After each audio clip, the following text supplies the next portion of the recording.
គ្រាន់តែបានជួបរូបអូនភ្លាមក្នុងឈាមហាក់មានរូបអ្វីឲ្យតែពិនិត្យឆ្លោះមើលថាមានរូបស្រី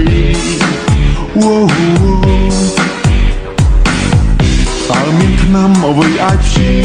បានឈឺច្រើនជាងតែមិនហើយចាំតែជួបអូននឹកអូនភ្លេចមិនបានឡើយតើគួរធ្វើយ៉ាងណាបើไม่รู้ស្នេហាពេញខ្លួនចង់កិច្ចបំភ្លេចអូនតែបេះដូងអង្រួនស្រ័យរក